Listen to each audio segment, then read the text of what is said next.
Presidensi Indonesia di G20 tidak sebatas seremonial belaka. Indonesia mendorong negara-negara G20 untuk melakukan aksi-aksi nyata.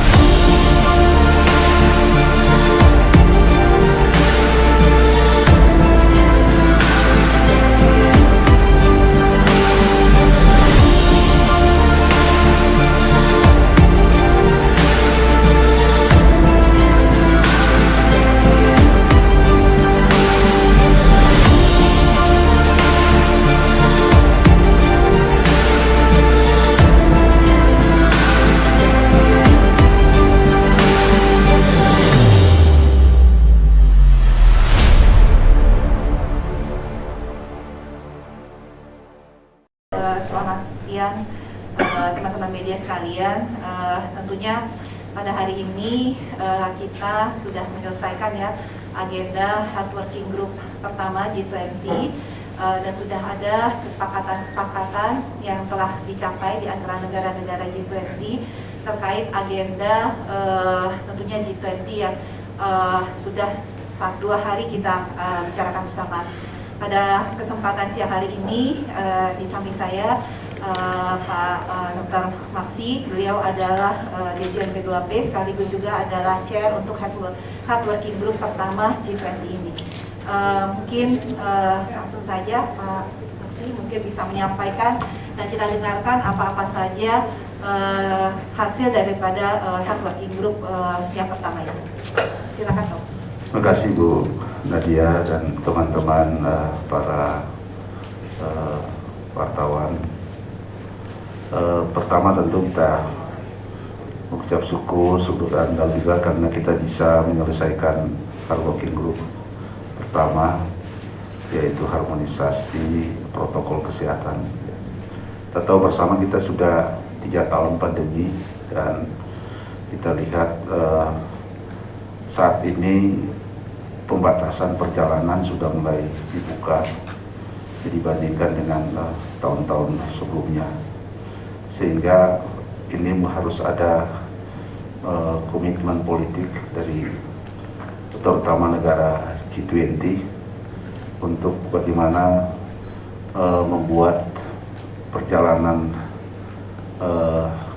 seorang siapapun itu dari antar negara itu dalam keadaan yang lebih mudah, kemudian tentu lebih aman. Tentu ini yang paling penting, sehingga di G20 ini kita sebagai presidensi G20 Indonesia untuk Kementerian Kesehatan membuat salah satu working group terkait dengan penyelarasan standar protokol kesehatan global. Kita tahu bersama bahwa WHO sudah ada guideline terkait dengan digital documentation of COVID-19 certificate. Beberapa negara termasuk organisasi sudah mulai menerapkan guideline ini, termasuk ICAO, kemudian Uni Eropa, kemudian juga ada dari DIVOC India, dan kemudian dari SMART dari Amerika dan Brasil itu health cards, dan juga ada inisiator lain dari swasta ya. Para pemimpin G20 ya telah mengadopsi protokol kesehatan seperti sertifikat vaksin yang saat ini yang ada termasuk kita di Indonesia. Sebelum acara G20 ini untuk portal verifikasi kita sudah buat dan sudah dipakai di ASEAN. Jadi keberhasilan kita menggunakan sistem ini sudah dilakukan uji coba lebih dulu di tingkat ASEAN, dan tentu di G20 ini yang ingin kita capai adalah adanya mutual recognition agreement, ya, adanya pengakuan antar negara ya, berdasarkan tentu tidak lari daripada guideline WHO. Nah, terkait upaya-upaya ini, kita sebagai tuan rumah dalam event G20, Kementerian Kesehatan sekali lagi ingin mengenalkan sistem yang sudah bangun ini setelah kita ya sukses di dalam menerapkan di ASEAN dan menjelang G20, hampir semua negara G20 sudah invite, sudah coba bergabung dengan portal verifikasi. Kita syukur alhamdulillah kita sudah selesaikan dan ada beberapa catatan di penyelenggaraan G20 meeting ini untuk working group 1. Secara umum semua negara, semua anggota G20 mendukung isu dalam kita mengharmonisasi protokol kesehatan global. Kami tadi sudah selama 2 hari sudah membahas 3 topik. Yang pertama untuk saling pengakuan atau mutual recognition, kemudian verifikator universal, dan usulan pemanfaatan teknologi digital dengan kita mengada amandemen International Health Regulation tahun 2005. Kemudian yang berikut diskusi juga sangat penting untuk memastikan kelancaran transportasi pekerja, ya kelangsungan rantai pasokan global, ya tidak lain untuk mempercepat juga pemulihan ekonomi global. Kemudian juga bagaimana mendukung kegiatan-kegiatan internasional yang memberi engine, ya mesin untuk pada sektor-sektor lain yang penting seperti sektor pariwisata, perdagangan dan perhotelan. Negara-negara G20 juga memberi tanggapan dan mendorong proses digitalisasi pada vaksinasi, saling pengakuan dan menyoroti pentingnya verifikator universal. Sebagai tindak lanjut, Indonesia akan terlibat dalam technical working group. Jadi ada kelompok-kelompok kerja teknis yang tentu akan dibawa oleh organisasi internasional terkait dengan hal-hal yang untuk membahas kelanjutan daripada tata kelola di tingkat kebijakan maupun di tingkat teknis. Kemudian implementasi sertifikat digital ini harus mempertimbangkan inklusivitas dan mengenali tantangan yang dihadapi berbagai negara berkembang. Tadi beberapa negara termasuk diingatkan seperti Fiji, ya, bagaimana kapasitas mereka di sana, tentu itu harus kita dalam diskusi sudah berkembang untuk bagaimana juga mengakomodir negara-negara yang low middle income, ya. Juga dalam diskusi sudah membahas menggarisbawahi tentu karena ini masalah data, tentu masalah keamanan dan interoperabilitas terkait data antar negara dan kawasan itu juga menjadi catatan, ya, catatan penting. Kemudian terakhir perlunya mendukung negara untuk memiliki infrastruktur dan kapasitas yang memadai dalam menjalankan versi digital dokumentasi kesehatan. Ya, saya kira demikian teman-teman media yang bisa kami sampaikan terkait dengan hasil meeting selama 2 hari.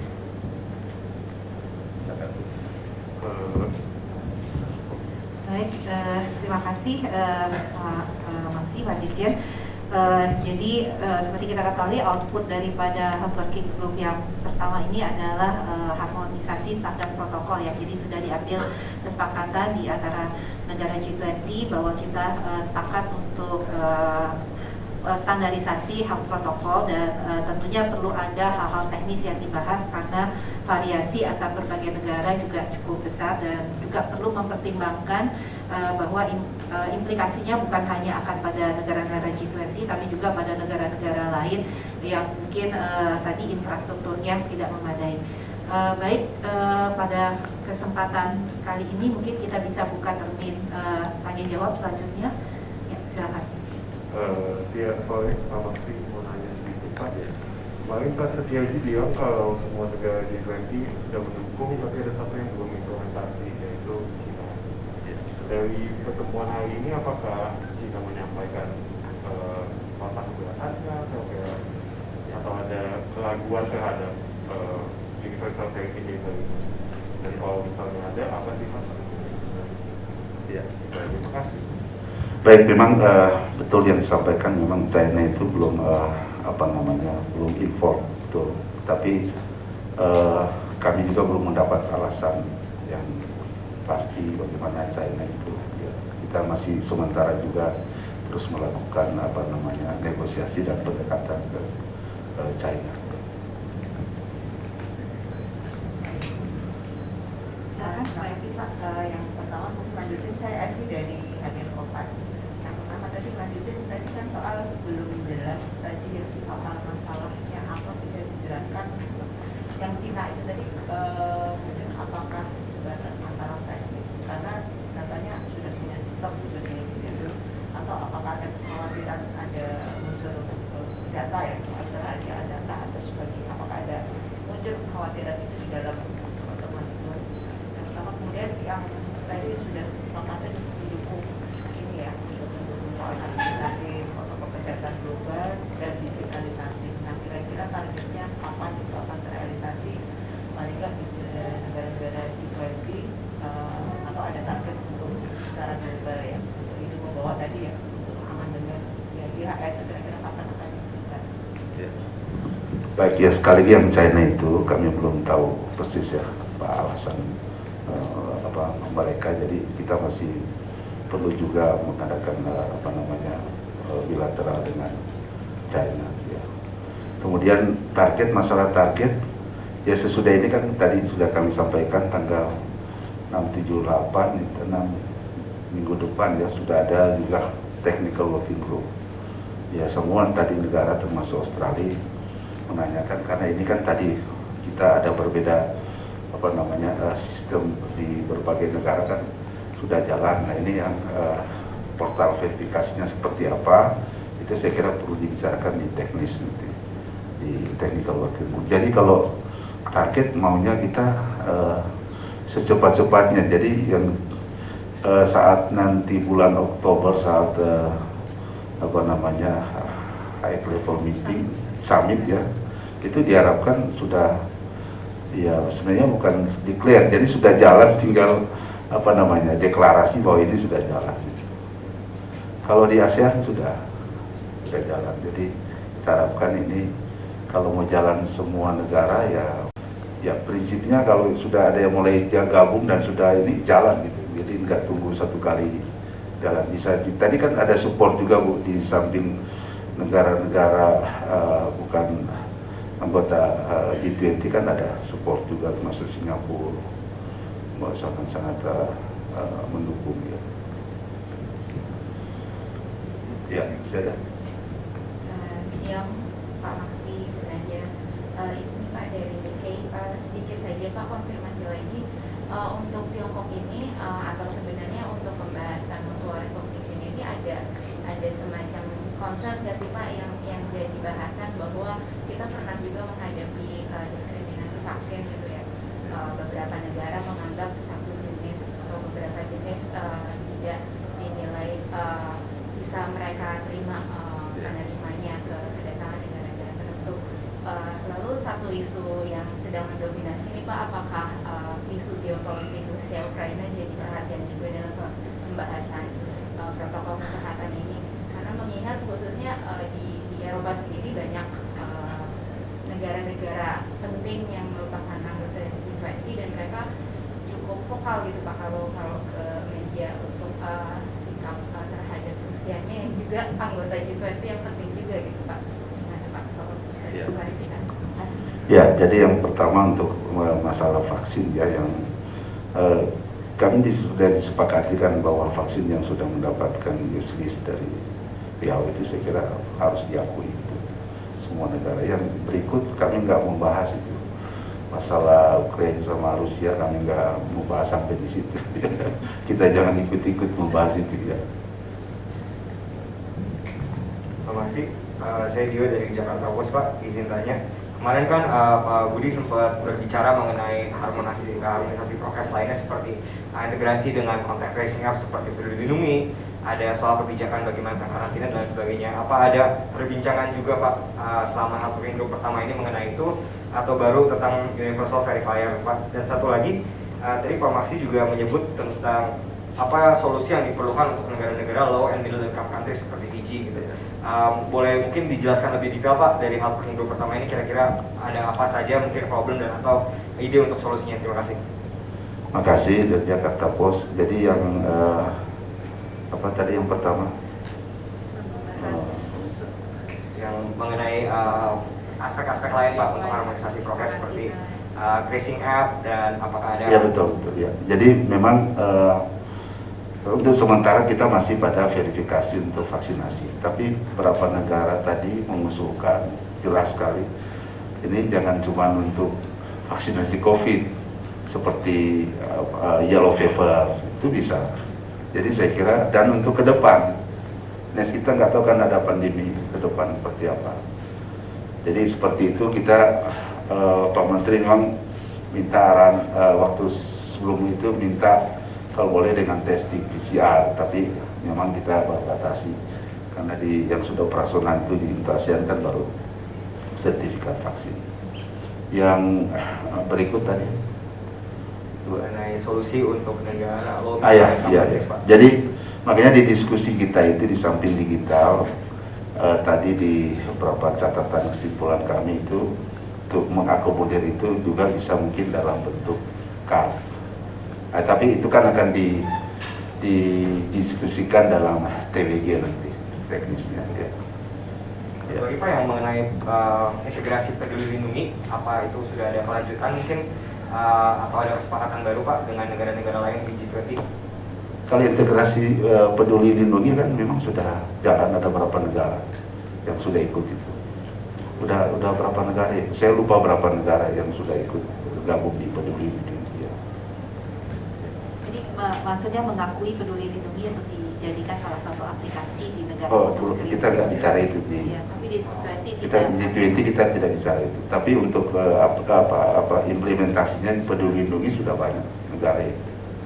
Masih harus bilateral ya Pak kalau untuk misalnya yang sudah disebut kemarin. Iya betul. Kan Ya. Saudi dengan Indonesia. Saudi dan Indonesia. Itu harus approach-nya bilateral ya berarti Indonesia ke negara-negara. Ya bilateral mungkin lewat mungkin kedutaan juga karena itu kepentingan haji umroh itu kan penting sekali ya.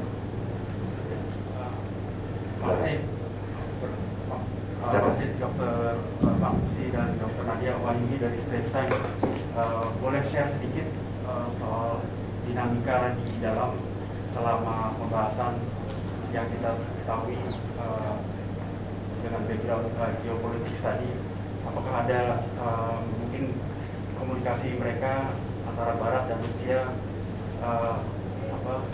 berjalan seperti apa, saut-sautan kayak apa, mungkin sebagai warna untuk penulisan kami kayak apa sih mereka.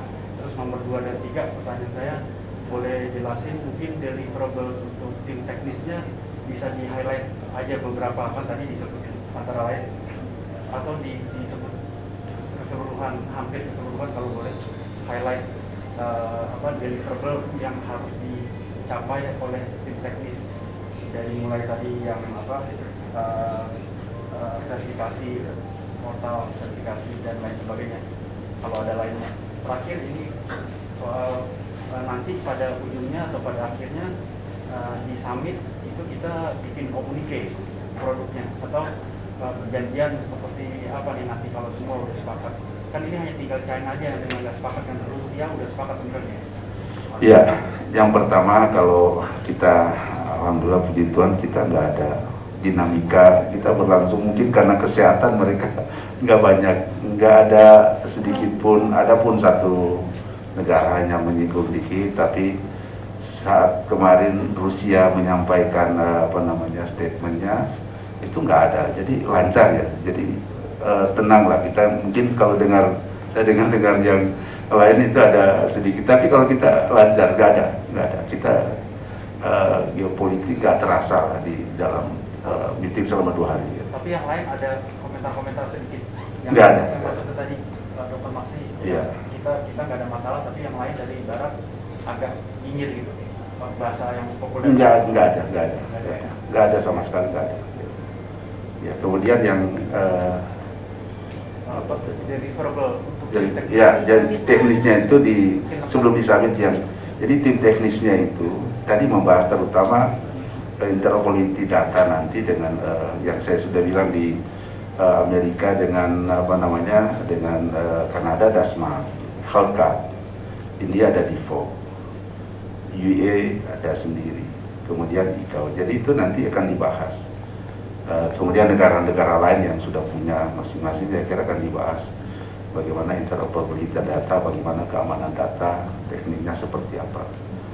Saya kira itu aja. Kemudian di summit saya kira deklarasi, tapi yang kita inginkan sebenarnya deklarasi itu kalau Pak Presiden minta ya actionnya. Jadi kita kan terbukti ASEAN sudah jalan nanti G20 mana yang sudah gabung dalam perjalanan sampai Oktober, mudah-mudahan semua sudah operasional gitu, bukan lagi baru deklarasi saat itu. Jadi gitu ya. Summitnya kan geser jadi 15 November, dokter. Saya belum dengar informasi itu. Ya. Oh iya, kemarin pemerintah sih bilangnya November, jadi kalau summit artinya kita November ini. Iya. Baik, cukup ya.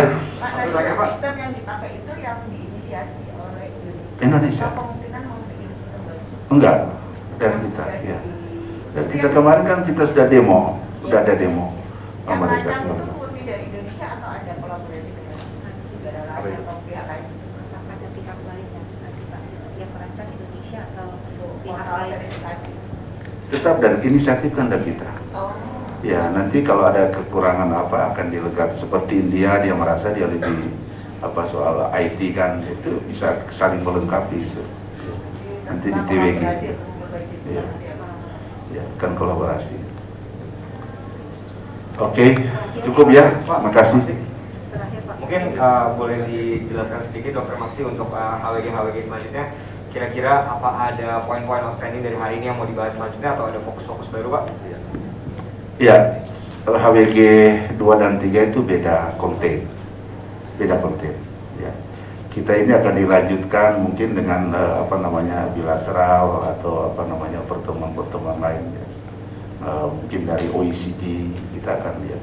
Ya. Terima kasih ya semua atas supportnya. Ya.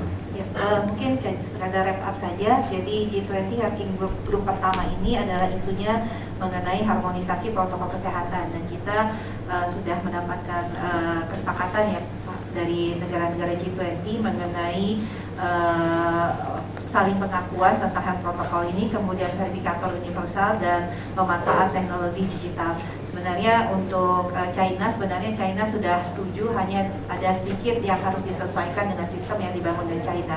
Indonesia adalah inisiator untuk pemanfaatan teknologi digital tadi yang nanti akan diperkaya dalam technical working group setelah ini ya Pak. Itu saja. Terima kasih teman-teman media. Assalamualaikum warahmatullahi wabarakatuh. Terima kasih.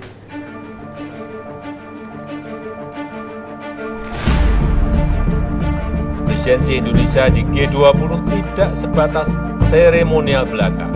Indonesia mendorong negara-negara G20 untuk melakukan aksi-aksi nyata.